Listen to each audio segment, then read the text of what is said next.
Everybody, welcome back to Not an Option podcast. Glad to have you back. I hope everybody's enjoyed the last few podcasts. I know my views have been down, so we're trying to get them back up. Please like, share, smash that subscribe button, and share my podcast with your friends. I appreciate it. I'm trying to build my viewers up, and I could use your help. I know all my friends and family out there that are watching it. I'd really appreciate it if you'd like it. Please share it. And like I said, smash that subscribe button. Let's get some more subscribers and more likes and views. I appreciate it. And definitely more shares. So, Not an Option. Started off with the book I wrote. It's out on Amazon called Not an Option. It's a crime fiction based on some of the life events I've gone through. I put a lot of effort into it. Take a look. Pick it up on Amazon. It's called Not an Option. The author name is not my name. It's Frank Antonio. That's my author name. We're in the process of recording an audiobook for it in the near future. Some exciting stuff coming out from this book. There's more that I'll be telling you about in the next coming weeks. I'm working on some stuff. So again, welcome back to my podcast. I want to recap a few things I talked about last week with flipping houses and get into rental properties. Now, don't turn the podcast off right now because you're like, oh, he's talking about stuff that I have no interest in. The reason I'm talking about flipping houses and rental properties is I'm high school educated, never stepped a foot in college, never been to a college class, and I've been successful with flipping houses.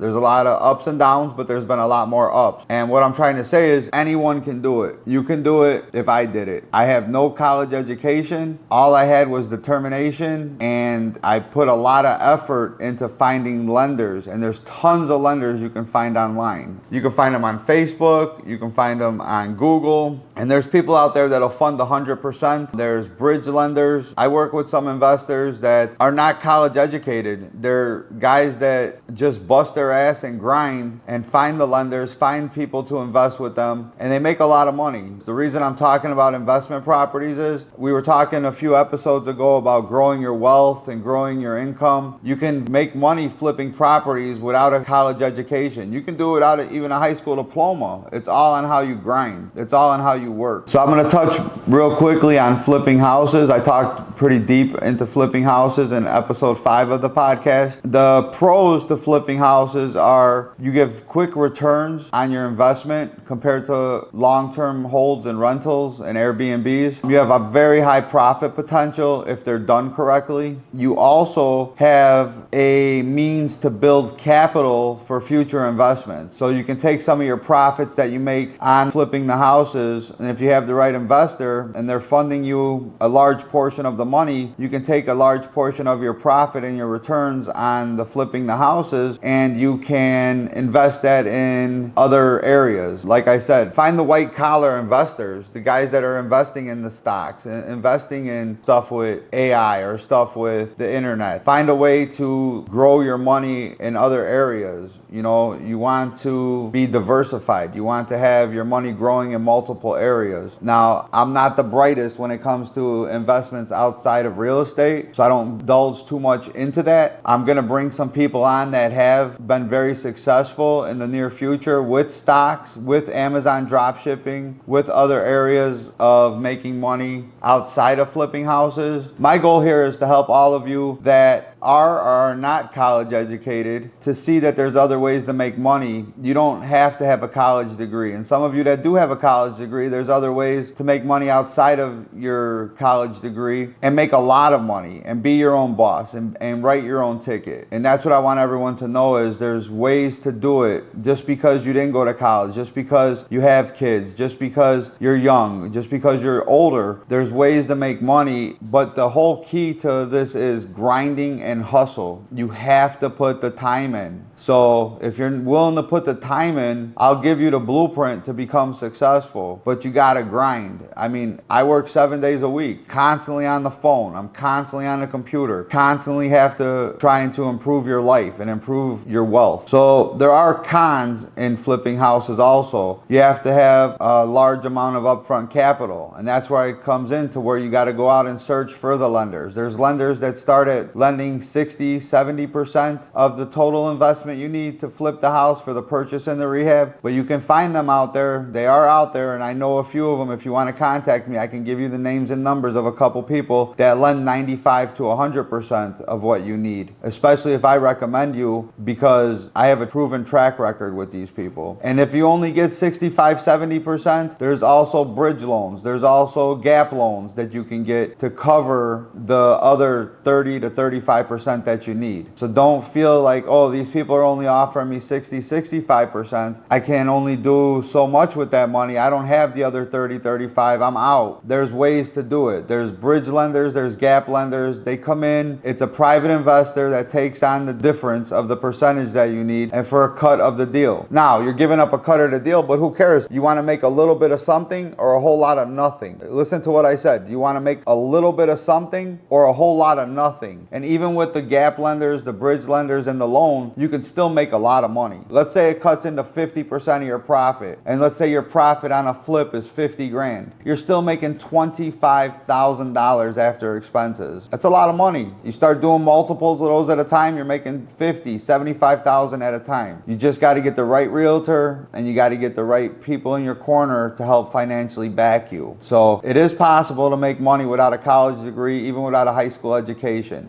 You just got to want to put the time and effort in.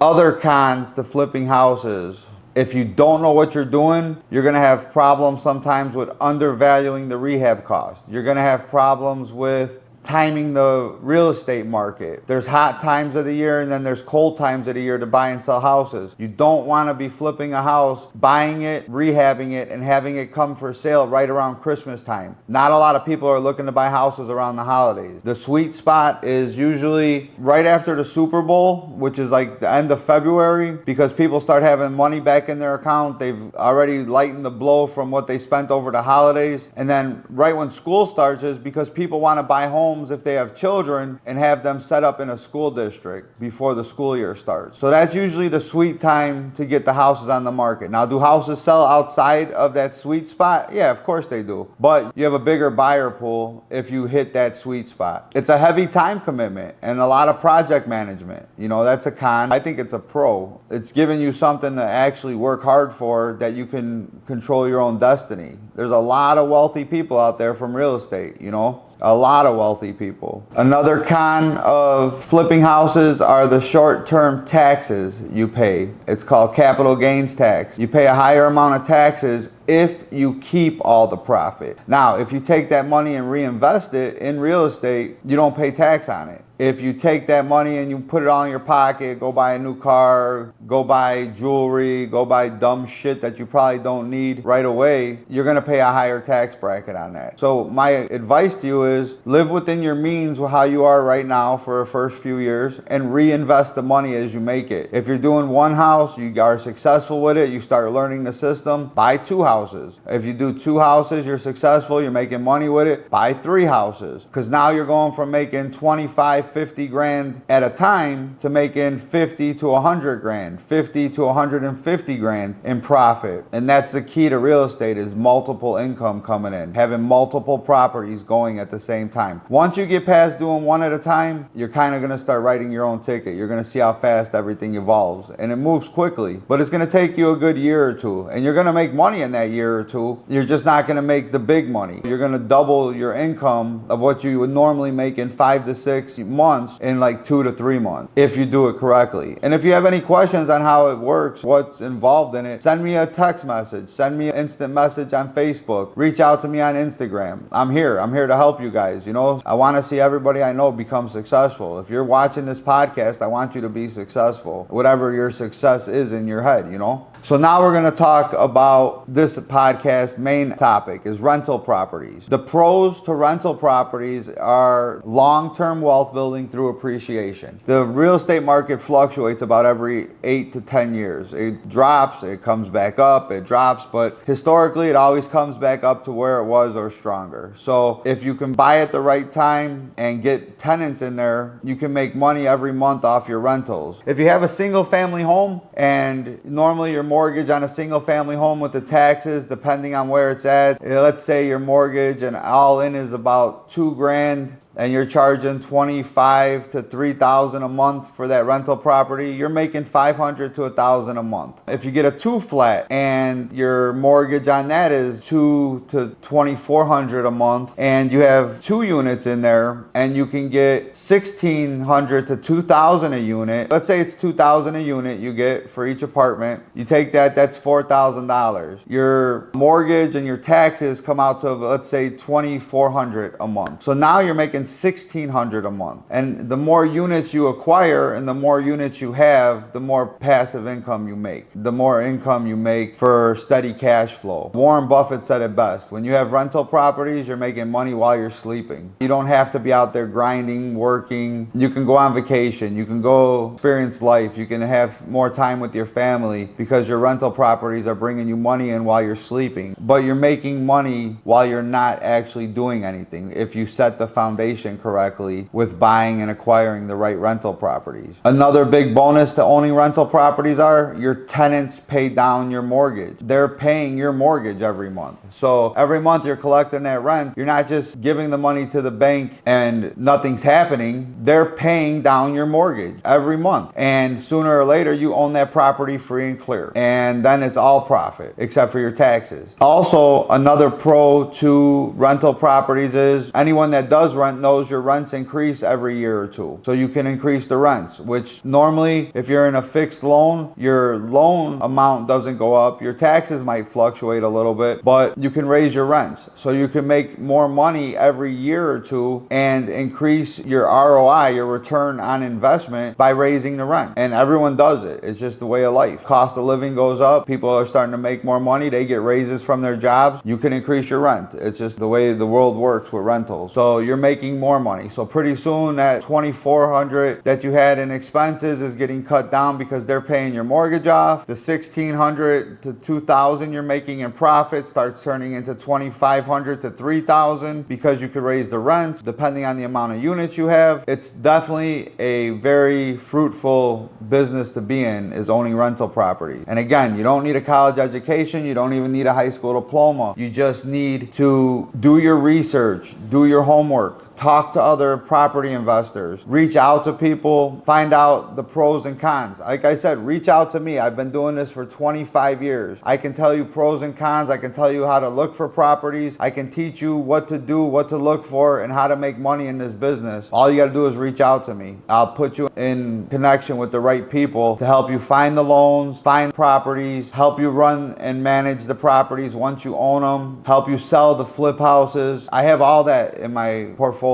I can help show you all of those things, and I want to. I want people to be successful. And be careful with buying those investment courses. There's a lot of those courses that are full of shit. Those courses are 8 to 10 years old. They have old price points for what the rehabs cost. They always undervalue the rehab to try to make you think that you can make all this money in rental properties, and you can make a lot of money. But if you follow some of these courses, blueprints, they're full of shit. There are ways of doing it. There's a lot of good ways in there to find capital. There's a lot of good ways in there to find properties, but sometimes they'll show you like a property in a distressed area where there's not a lot of properties selling, but there's a good rental market in that area for like Section 8 or different types of rental income. It'll show that the property's, let's say, worth $200,000 because it has rental income, but that area doesn't sell. Houses sit on the market for a year or two, but they'll just show you, yeah, that house sold for $200,000, but it took 2 years. If you take 2 years to sell a house, you're losing your ass. I'm not gonna lie to you, you're losing your ass. You want your house to sell in the first couple months. So make sure when you take those classes, contact me. I'll tell you which ones are good and which ones aren't. I'll tell you what to look out for. Some of the things to look out for are if they tell you, you know, that house is gonna sell for $200,000, but they don't tell you it might take 2 years. People start buying those houses that are a dime a dozen for 50, 60 grand. They think they only gotta put 30 into it, when the reality is the construction really cost about 60 to get it up to par to sell it, or to get a good renter in there. So they undervalue the rehab, they overprice the resale, and they fuck you in the end.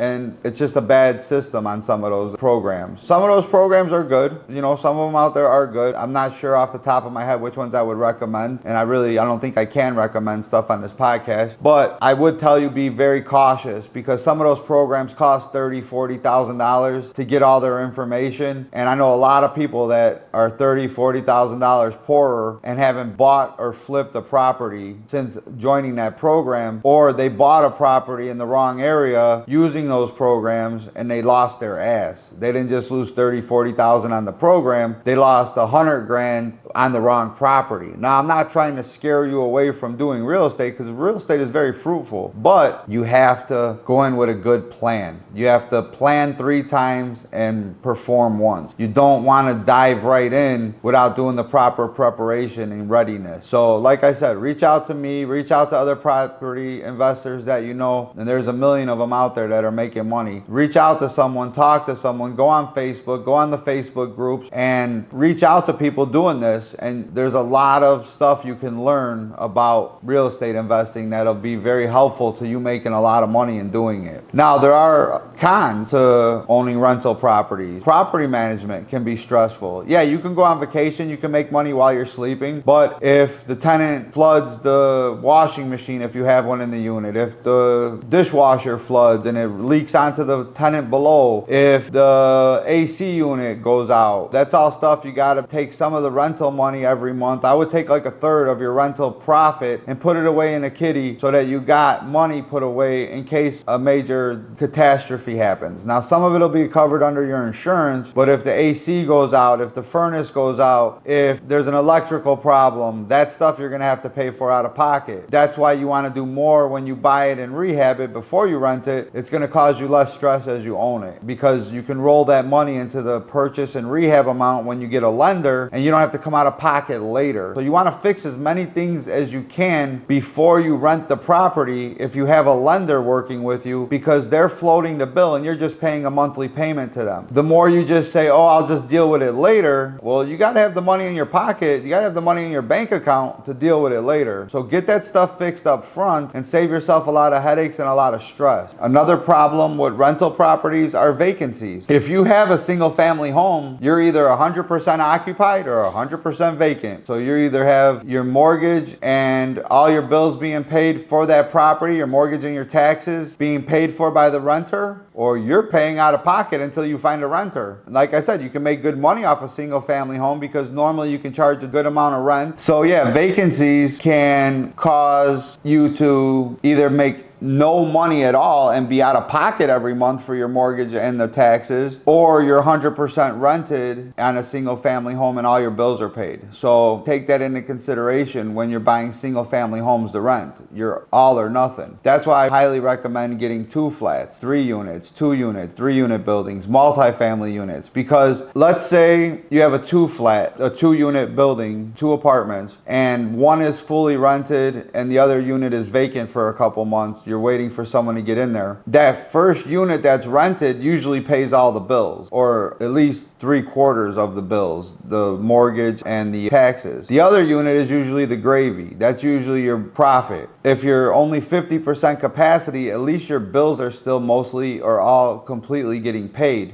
If you're at 100% capacity, now you're making 50 to 100% of your expenses as profit. So if your expenses are $2,000, you might be making $1,000 to $2,000 a month profit off of that 2 flat. So that's why multifamily units, and you do the math. If they're a 3 flat, you're making, $2,000 to $3,000 a month. If it's a 4 or 5 or 6 unit building, you're making $4,000 to $5,000 a month. The more units you have, the more profit you make. That's how real estate investors get so wealthy, and that's how you make money while you're sleeping. But that is a problem, those vacancies. Another problem are repairs and maintenance are ongoing. And that all depends on how you screen your tenants and if you did the work up front. Like I said, do the work up front, use lending that you get to purchase and rehab the property to fix as many things that look like they could go wrong. If it's an old furnace, if it's an old AC unit, if the panel's old, fix it when you first buy the property. Use other people's money, which includes banks, investors, lenders. Use other people's money to fix that stuff and pay them back a monthly payment. You don't want to have to dig into your bank account, your mattress, or in your pocket pockets to have to pay for that stuff after the fact. It becomes expensive. It becomes to where you start asking yourself, why the fuck am I even doing this? I'm losing money every month because you didn't prepare and do it correctly from the beginning. Another issue with rental properties are tenants. You have to know how to screen your tenants. It doesn't hurt to get a property manager to help you screen your tenants. It doesn't hurt to reach out to other investors, other property investors, to go through their tenant screening process. It doesn't hurt to go online and look up every tenant that applies for your unit, do a background check on them. That's legal to do. You can do a background check on every single tenant, a credit check. You want to make sure you vet the tenants to the best of your ability. Background checks and prior rental history to me is more important than their credit history. You know, credit is important. If they have a super low score and bad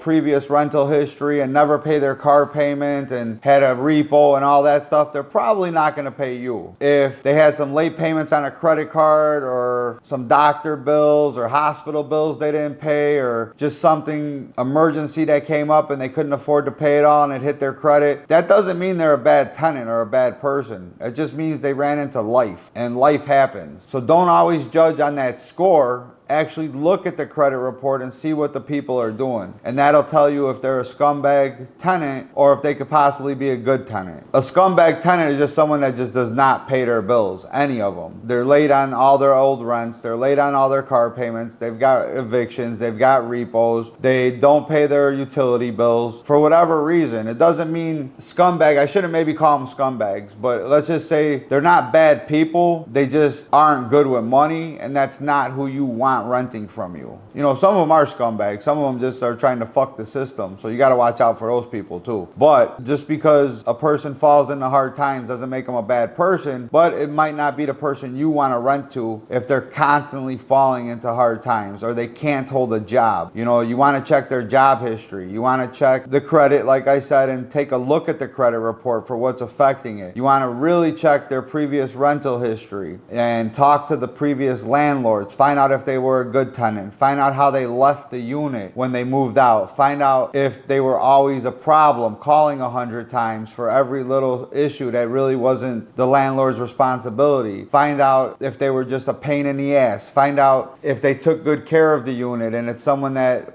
you think would be a good fit for your unit. But do your homework on your tenants. It's going to save you thousands, if not tens of thousands of dollars in the future. Because evictions, getting rid of the tenant, it's called cash for keys, paying the tenant to leave the unit so you could have it back to rent. It's expensive. And if you go down that road, it costs you a lot of money. So some of the pros and cons of renting, like I said, it's a great business to get into, flipping houses, rental property income, because you don't have to be college educated or even have a high school diploma to do it. Another area for rentals is Airbnbs. Airbnbs are great because you're getting daily rentals. You make them sign long contracts. It's quick revenue. You're getting a high daily amount usually. Usually it's 2 to 3 times more than you could charge for a monthly rental. It's just you don't have a lease agreement for security of that rental property. You could be rented out 30 days on an individual basis and making 3 to 4 times the money you would make if you had it rented at a lease, or you could have a dry spell and be rented 5 to 10 days of that month and barely able to pay your bills. So it's all on location and demand for that Airbnb. Now there's a lot more to Airbnbs. I'm not going to get into it today. We could talk about that another day, but they could be very profitable. A lot of people are doing them and making a lot of money. You usually spend more on the property because it's in a very desired location, but you can make more money if you rent it out on a daily basis to multiple people. But now you have to remember, you have to clean the place. You have to furnish the place. You have to put all the cookware and dishes and cups and glasses. They put board games in there. They put bicycles in there for the people to use. You're going to spend another 5 to 10 grand on items to furnish and and stock that Airbnb. So yes, you make more money per day, but you're coming out of pocket up front. That was just a quick brief touch on Airbnbs. They are very profitable if you have a very desired location. Pros are you make a lot more money a month.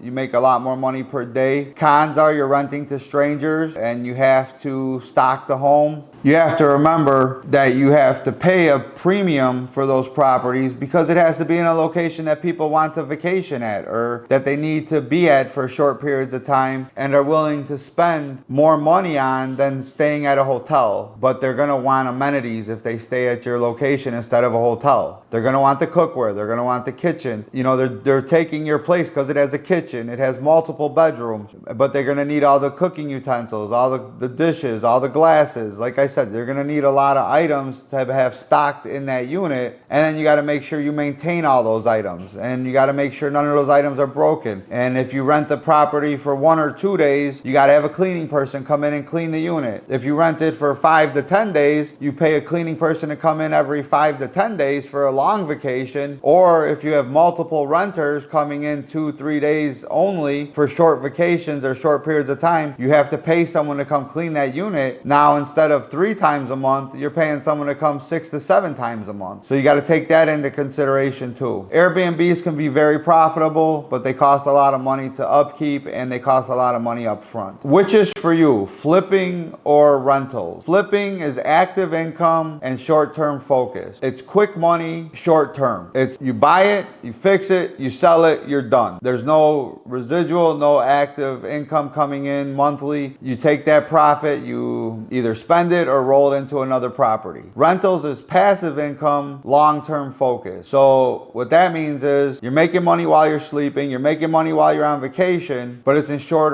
smaller increments. You're making $500 to $2,000 a month, $3,000 a month, instead of on a flip where you can make $50,000 to $100,000 at one time. So many investors start with flips and build their income, build their net worth, build their portfolio and their network of lenders, realtors, investors, and then they go into buy and holds and rental properties. And that's a common way a lot of people do it because they want to make that quick money up front, you know, $50,000, $25,000, $50,000, $100,000 on a flip, opposed to wanting to make $500,000 to $3,000, $4,000 a month. Once you make the quick money and you see that real estate is profitable and you can do it, it's very smart to not only then start acquiring rental properties, because once you start acquiring rental properties and you have a lender on board with you, you can still flip houses. Once you figure out your system, definitely buy rental properties,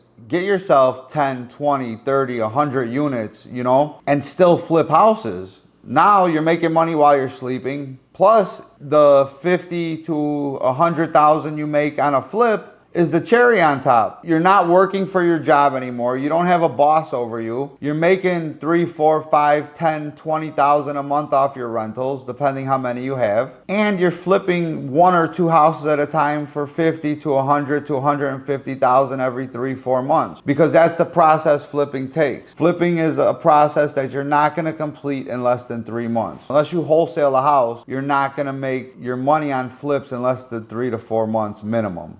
The reason for that is you have to find a property, you buy the property. Once you pay for that property, you start paying on your lending. Then the next month or month to 2 months is rehabbing the property. So let's say you have an 8-week rehab project. It could be 12 weeks. So that's your 2 to 3 months already. But let's say it's an 8-week rehab project. You find a contractor, you take some 8 weeks to rehab your project. So now you're 2 months into it. Now you got your realtor, they list the property, your contractor did a great job, you did a great job of picking the finishes, you kept it on budget, and the house sells in 30 to 60 days. The usual market time is 30 to 60 days. That's 3 to 4 months. But now you got that extra month of closing because it takes 30 days usually to close with the banks and all the lending. If the shortest amount of time is a 4-week rehab, 1 month market time and a 30-day closing period from the bank, it's taken you 3 months to flip that property. So don't think, oh, I bought a house, I'm gonna sell it and make my money in a month or two. You're not. It's gonna take you 3 months. And that's okay, because you're making $25,000 to $100,000 in that 3 months. It's good money. But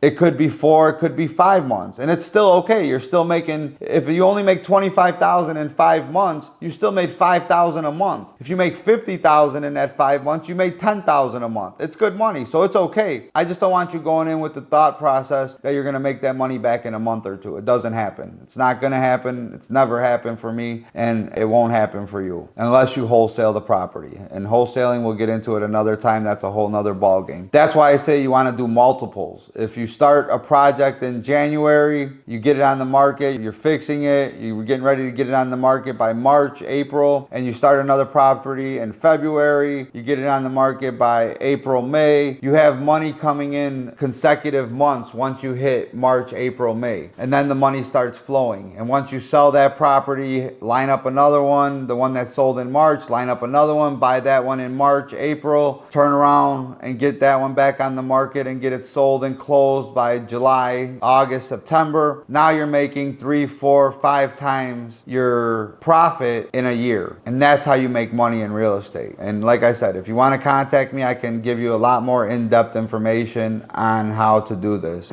My advice is start where you are. If you have construction or networking skills, then you might want to get into flipping properties. If you have patience and you want to build long-term wealth, you might want to jump right into rental properties. But either way, highly suggest you get into some type of real estate and you figure out a system that works for you. Thanks again for tuning in today. If you got value from this podcast and this episode, please share it with somebody. I'd love for you to reach out, contact me. In the meantime, keep working, keep building, keep learning, keep investing, keep building your future, because failure is not an option. All right, everybody. I'm back with your boy. Say what's up, Jax. So if you like the podcast today and you got something from it, please like and share it. Smash that subscribe button. Remember, this is not an option podcast. I'm Rick Alaimo. Thank you again for joining in. Jax says hello. Jax Pound It, my man.